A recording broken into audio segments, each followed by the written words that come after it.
స్తోత్రం. మంచిది, చిన్న వాక్యాన్ని మనం చూద్దాం. దేవుని బిడ్డలారా, వాక్యాన్ని మనం వినాలని కోరుతున్నాం. గత వారం దేవుని వాక్యంలో చాలా చక్కని మాటలు విన్నాం. తను తాను తగ్గించుకునేవాడు హెచ్చించబడడం జరిగింది.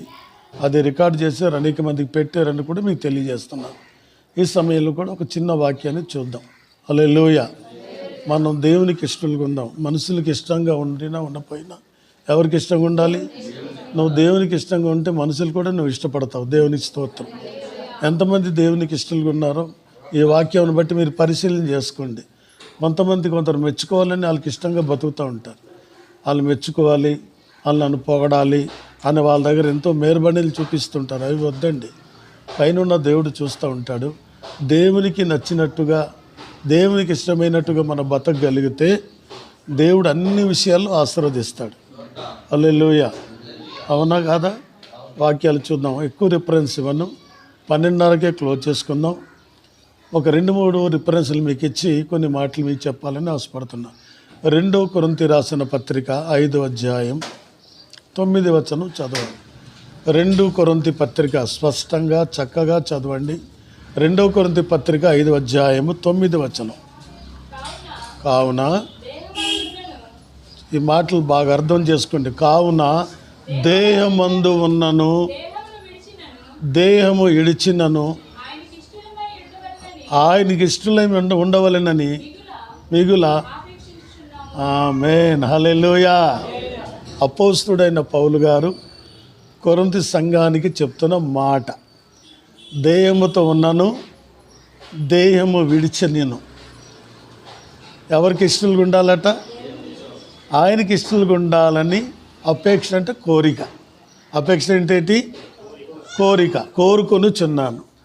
ఎంతమంది కోరుకొనుచున్నారు? స్తోత్రం. పౌలు గారికి ఎంత మంచి ఆశ అండి.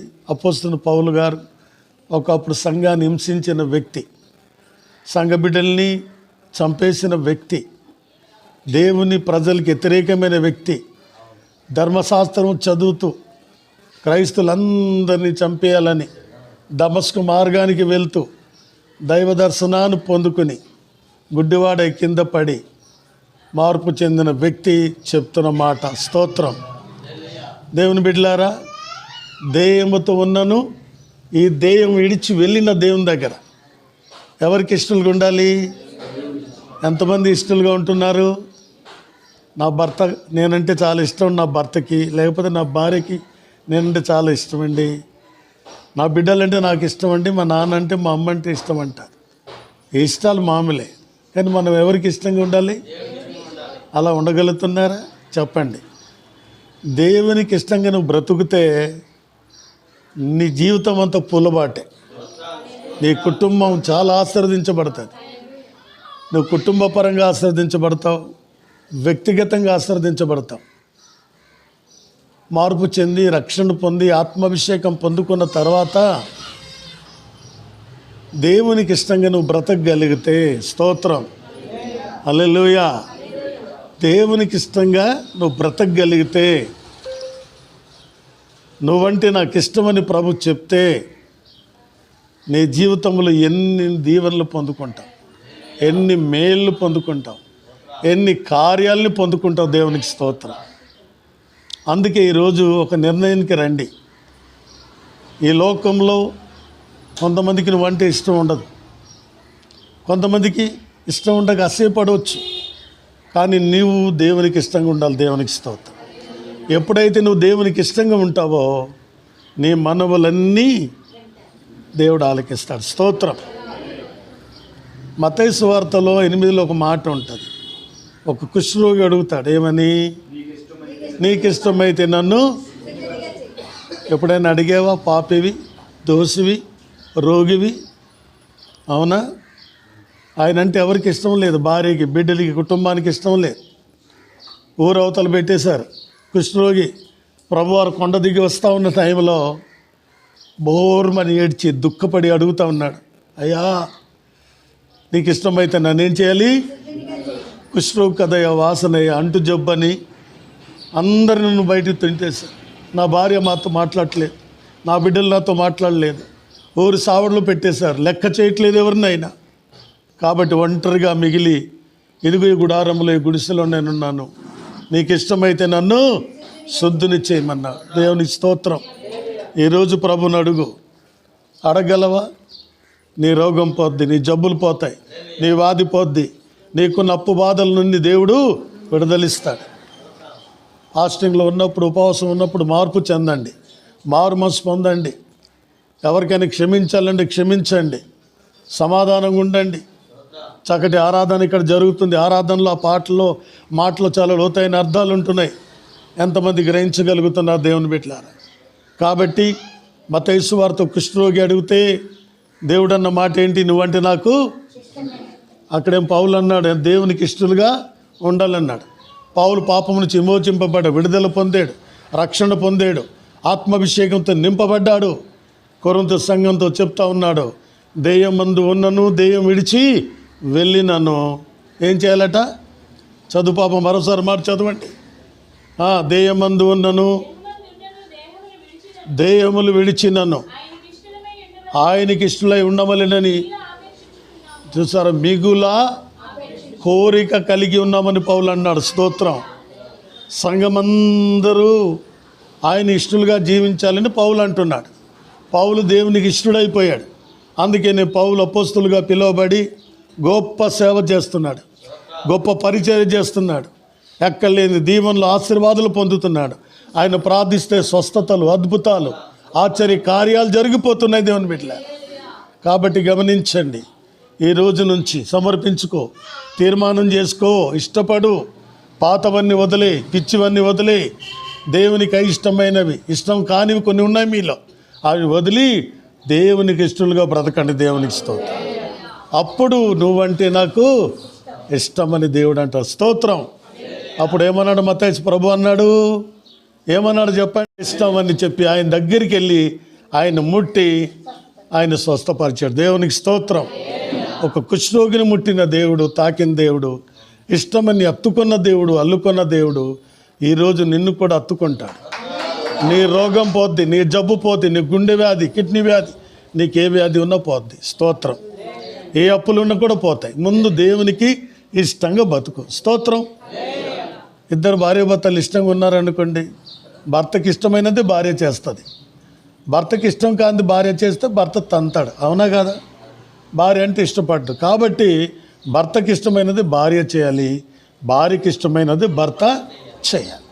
చేసినప్పుడు ఒకరి ఇష్టాలు ఒకటి నచ్చితే అక్కడ చాలా బాగుంటుంది. దేవునికి స్తోత్ర. చాలాసార్లు మనం వాళ్ళకి చేయటం లేదు. అందుకే ప్రభువారు కుష్ఠరోగిని చూసి ఇష్టమన్నాడు, దగ్గరికి వెళ్ళాడు, ముట్టాడు, నువ్వంటే నాకు ఇష్టం అన్నాడు. ఆయన ముట్టి స్వస్థపరిచాడు. స్తోత్రం.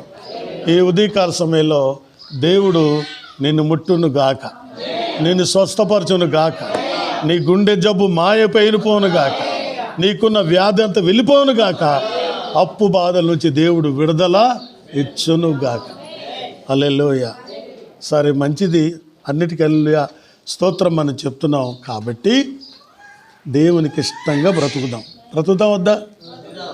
కొన్నిసార్లు ఆయనకి ఇష్టంగా బ్రతకం, నచ్చినట్టు బ్రతుకుతుంటాం. నీకు నచ్చినట్టు బ్రతుకుతారు. నీ నోటికి ఎలా గుస్తే అలా మాట్లాడతాం. అర్థమైందా? అంటే నీ ఇష్టం అనుకున్నావా? ప్రభు బిడ్డవు నువ్వు, రక్షణ పొందుకున్నావు నువ్వు, ఆయన రక్తంలో కడుగుబడ్డావు నువ్వు, ఆయన చేతిలో చెక్కబడ్డావు నీవు. ఇక నా ఇష్టం అనడానికి కుదరదు. దేవునికి స్తోత్రం. దేవుని ఇష్టం నెరవేర్చాలి, దైవ చిత్తానుసారంగా బ్రతకాలి, దేవునికి ఇష్టమైపోవాలి. దేవునికి స్తోత్రం. ఇష్టమైపోదామా మరి? మంచిది. ఇది 1, 2. మూడవది కూడా చూద్దాం. ఎబ్రీ పత్రిక 13వ అధ్యాయం 15, 16 వచనాలు.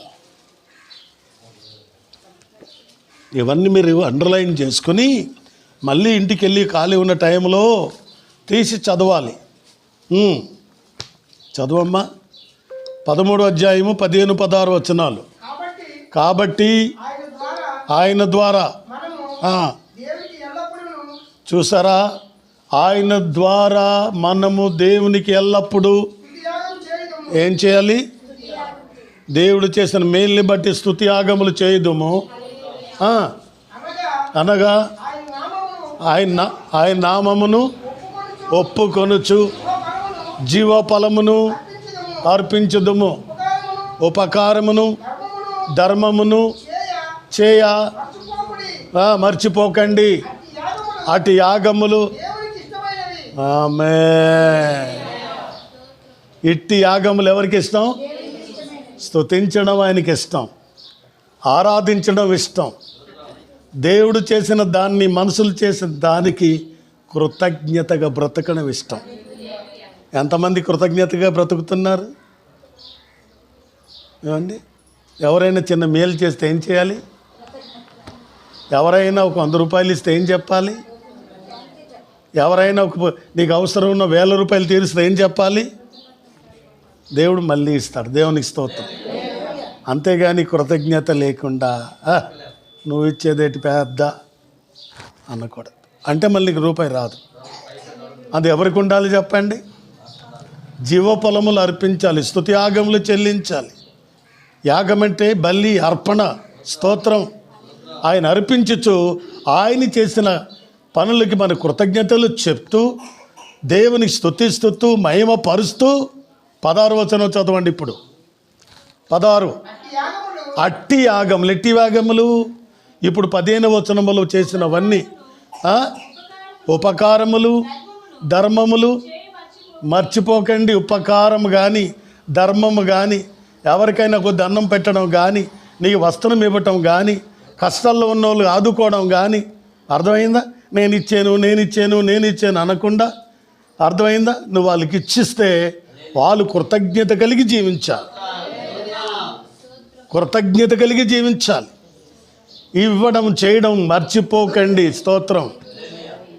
తర్వాత చదువమ్మా. ఇవి ఉపకార ధర్మములు చేయుట మర్చిపోకండి. అట్టి యాగములు చాలు ఉండమ్మా. అట్టి యాగములు దేవునికి ఎవరికి ఇష్టం? మరి ఇవన్నీ చేస్తాయి కదా, చేస్తున్నారా? మేము ఎక్కడ చేస్తామా, తినడానికి లేదంటారు కొంతమంది. ఉన్న దాంతో చేయడం నేర్చుకోండి.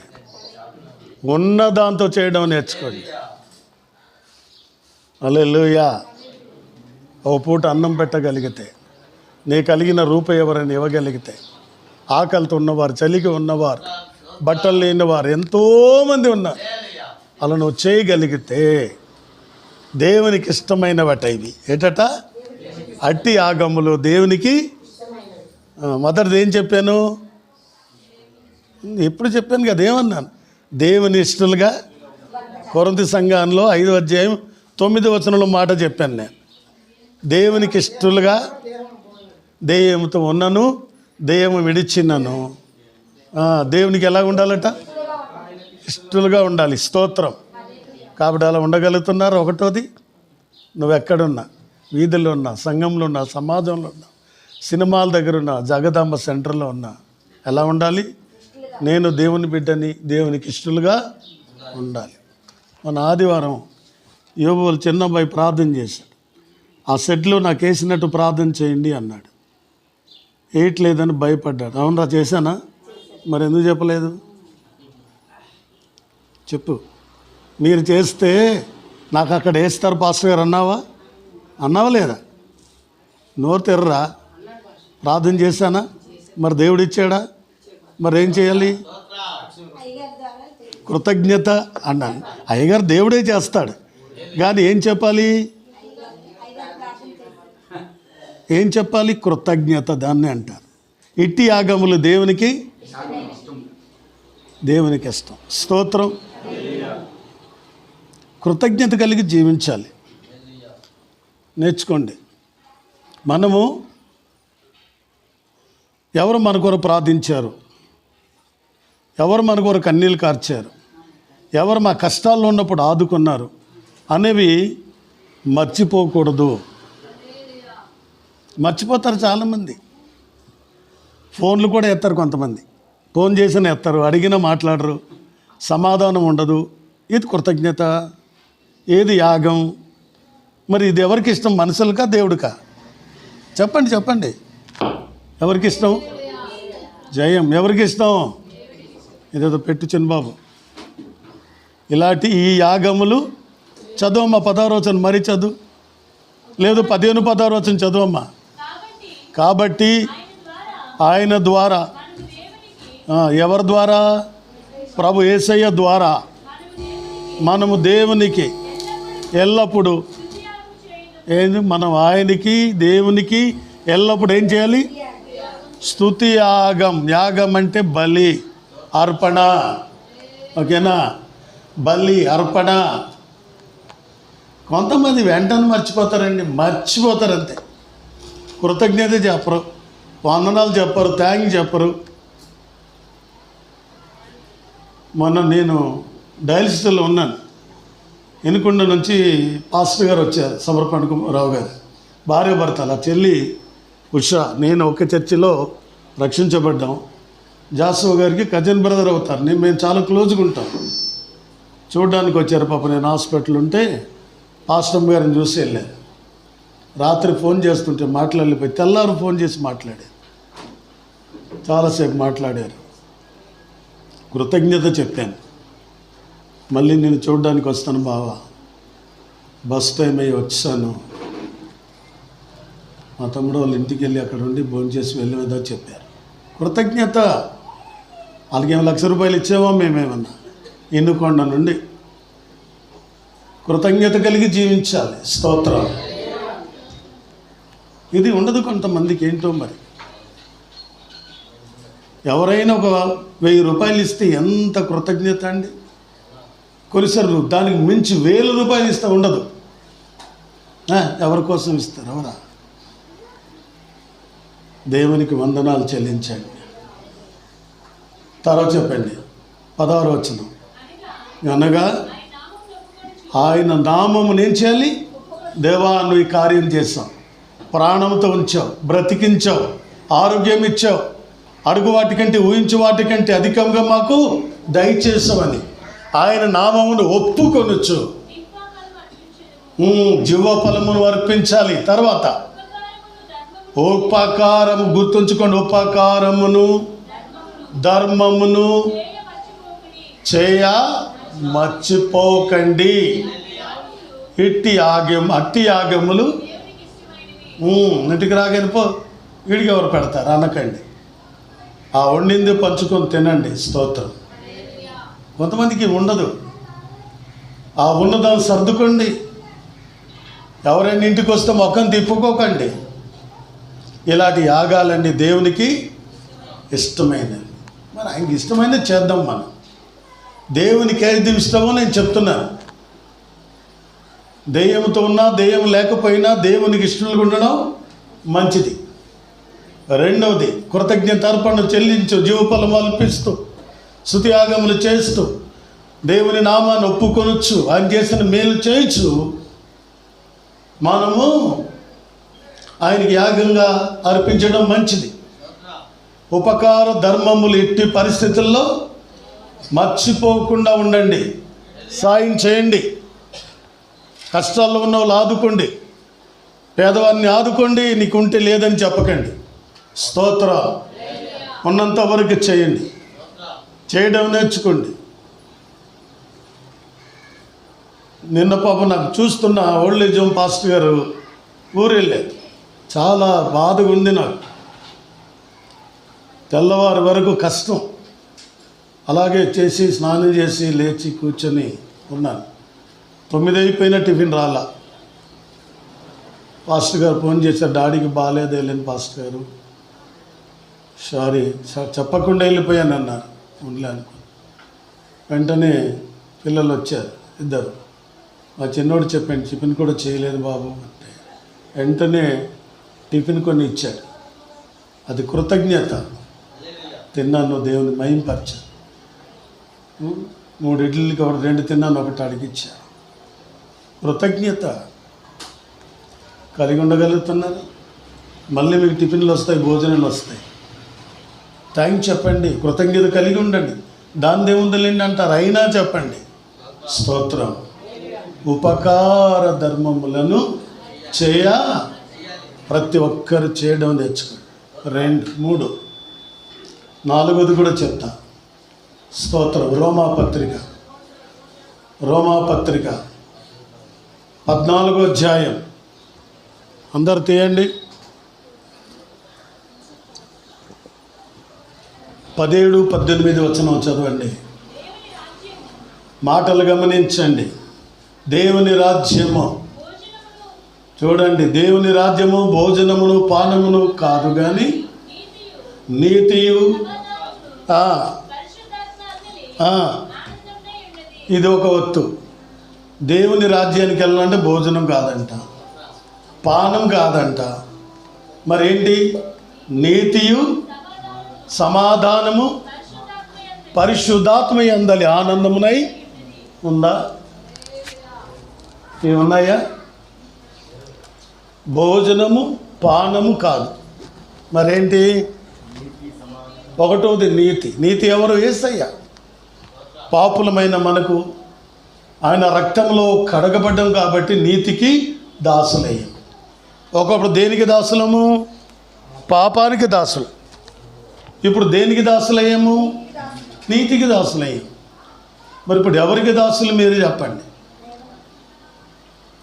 పాపానికి దాసులా? త్రాగుడికి దాసులా? సినిమా శిఖర్లకి దాసులమా?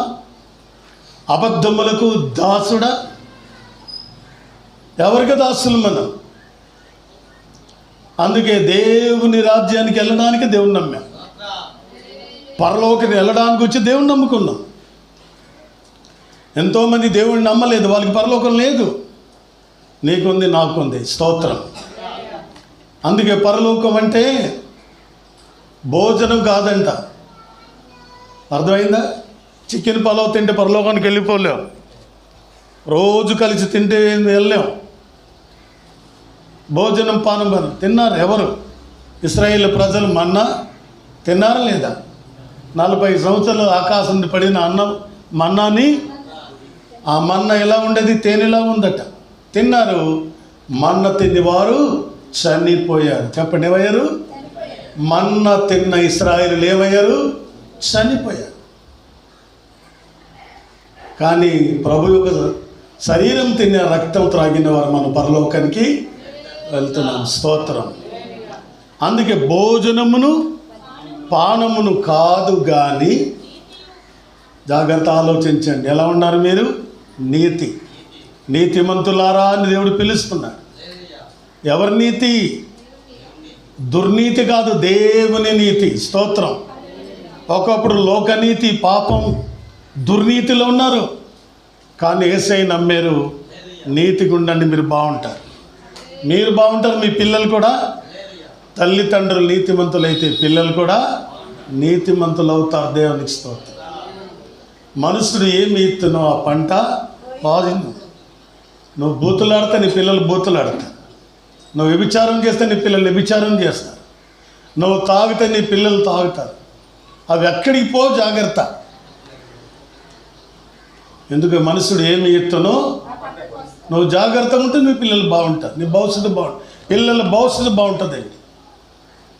అందుకే భోజనము పానము దేవుని రాజ్యము. అందుకే మెన్షన్ చేశాడు పౌలు రోమ సంఘానికి. ఓ రోమ సంఘస్థులారా, భోజనం పెడుతున్నారు, తింటున్నారు, బాగానే ఉంది. ఇదిగో దేవుని రాజ్యం ఈ భోజనం పానం కాదు. మరి ఏంటి? నీతి. రెండవది ఇంకేంటి? ఒకటో సమాధానం. ఉండవా? సమాధానాలు ఉన్నాయా? భార్య భర్తల మధ్యలో సమాధానం, అత్త కోడల మధ్యలో సమాధానం, తండ్రి బిడ్డల మధ్యలో సమాధానం. పిల్లలు చిన్నవాళ్ళే కదా, లోబడండి. వెను వారం వాక్యం వింట విధేయత కలిగి ఉండండి, సమాధానం పడండి, మీకే మంచిది. నీతి, సమాధానము. మూడోది, నువ్వు పొందిన ఆత్మాభిషేకానికి అర్థం ఉంటుంది. పరిశుద్ధాత్మ యందలి ఆనందమునై ఉంది. ఇది 17వ వచనం. 18వ వచనంలో ఏముందమ్మా? చూడండి, ఈ విషయం ముందు చదివాం కదా. ఈ విషయం మందు క్రీస్తునకు ఎవరట? ఈ విషయమందు క్రీస్తునందు దాసులైన వారు దేవునికి ఇష్టడును చూడండి, దేవునికి దాసుడైన వాడు దేవునికి ఎవరికి ఇష్టడై ఉండాలి? హల్లెలూయా. దేవునికి ఇష్టడును మనుషుల దృష్టికి ఆమేన్. చాలామంది అనుకుంటారు నేను దేవునికి ఇష్టంగా ఉన్నానండి అంటారు. మనుషుల దగ్గర, దేవుని దగ్గర ఇష్టలుగా ఉండాలి, మనుషుల దగ్గర కూడా నువ్వు యోగులుగా ఉండాలి. అది పౌలు గారు అన్నారు. వాళ్ళ దగ్గర దేవుని దగ్గర బాగున్నానండి అంటే మనుషుల దగ్గర యోగ్యులుగా ఉండాలి. నీ ప్రవర్తన, నీ మాట, నీ తీరు, నీ పద్ధతి, నీ జీవిత విధానం, నీ వీధిలో, నీ సమాజం, నీ సంఘంలో అనేక మందికి యోగ్యులని పిలవాలి. దేవుని దగ్గర నీతిగా ఉండడమే కాదు, స్తోత్రం, ఆయన దగ్గర ఇష్టడుగా ఉండడమే కాదు, మనుషులు ఎదుట కూడా ఏమై ఉండాలి? మనం ఎవరమి? క్రీస్తు దాసులం. క్రీస్తు దాసులం. ఒకప్పుడు పాపానికి దాసులం, సినిమాలకి దాసులం, వ్యభిచారానికి దాసులం, తాగుడికి దాసులం, అబద్ధాలకి దాసులం, లోకములు ఎన్ని ఉన్నాయి అన్నిటికీ దాసులం. దేవుడు అన్నిటి నుంచి విడుదలిచ్చాడు. ఇప్పుడు ఎవరికి? క్రీస్తుకు దాసులయ్యాము. కాబట్టి చదవన్నమాట 18 వచ్చిన మరోసారి చదువు.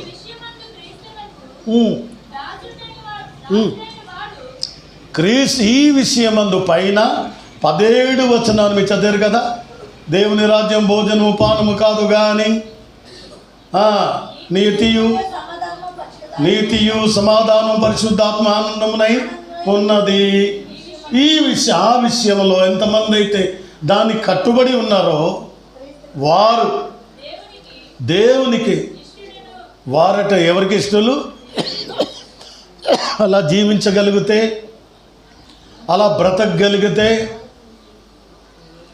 దేవునికి ఇష్టలుగా ఉండి మనుషుల దృష్టికి యోగ్యుడై ఉన్నాడు. స్తోత్రం. పరిశీలన చేసుకోండి. దేవునికి ఇష్టడుగా ఉండావా? మనసులు ఎదుటి యోగ్యుడిగానే ఉండావా? నేను తిడుతున్నా. దేవుని బిడ్డలారా, మనసులు ఎదుటి ఎలా ఉండాలి? నీవు యోగ్యులు. దేవునికి ఇష్టడుగా ఉండాలి, మనుషులు ఎదుట కూడా యోగులుగా ఉండాలి. ఉంటే నీకు ఎవరైనా సహకరిస్తారు, ప్రేమిస్తారు, తెలుసా? హత్తుకుంటారు, పరిగెట్టుకుని వస్తారు, కాదని చేయరు. 40 సంవత్సరాల సేవా జీవితంలో కొండల్లో, లోయల్లో, అడవుల్లో పరిచర్య చేశారు. అలా దేవునికి ఇష్టంగానే ఉన్న వాళ్ళందరూ కూడా యోగుడుగానే జీవించారు. 100 మంది సేవకులు అయ్యారు. రోజు 10 ఫోన్లైనా వస్తూనే ఉంటున్నాయి. వాళ్ళందరూ వస్తూ వండి పెట్టడం కష్టం. దేవుని బిడ్డలారు గమనించండి. కాస్త బాగుంటే ఎవరైనా డ్రైవర్ మాటుకుని నేనే వస్తాను అరకు వ్యాలీ, అప్పుడు అందరు రండి ఒకసారి చూశాను అని చెప్పాను. మీరందరూ వస్తే మీకు చేయలేను నేను, కాబట్టి నేనే మెల్లిగా ఉదయాన్ని బయలుదేరి వస్తాను, అరకు అందరు రండి, ఏడవకండి, చూడండి అన్నాను. దేవునికి స్తోత్రం. బాగాలేదని మా ఏరియా అంతా తెలిసిపోయింది. మా బంధువులకి, మా చుట్టాలకి లేకపోయినా ఆత్మ సంబంధమైన నా బిడ్డలకి నేనంటే ఎంతో ఇష్టం. యేసు రక్తంలో కడగబడిన నీ ఆత్మీయ బిడ్డలు నీ చుట్టూ ఉంటారు. దేవునికి ఇష్టం. యాగాలన్నీ దేవునికి ఇష్టమైనవి. చదువు 18 వచ్చిన మరోసారి. ఈ విషయమందు క్రీస్తునకు అందరు చేయలేరు. మళ్ళీ ఏదో నామకార్థంకి వచ్చి వెళ్ళిపోయిన చేయరు, దొంగలు చేయలేరు. నేను క్రీస్తు బిడ్డ, దేవుని బిడ్డ, నీతికి బతుకుతున్నాను, క్రీస్తు సేవకుడికి దాసుని పని చేయాలన్న వారు మాత్రమే క్రీస్తు దాసుల. దేవునికి ఇష్టడను, మనసు దృష్టికి యోగ్యుడనై ఉన్నాడు. స్తోత్రం. ఇది నేర్చుకోండి. దేవునికి ఇష్టంగా ఉండండి. దెయ్యం ముందు ఉన్నాను, దెయ్యం లేకపోయినాను. ఎక్కడున్నా అక్కడున్నా దేవునికి ఇష్టడుగా ఉండాలి. హల్లెలూయా. దేవుని రాజ్యం భోజనము పానము కాదు కానీ నీతియు సమాధానమును పరిశుద్ధాత్మలే ఆనందమునై అన్నును బట్టి కాబట్టి.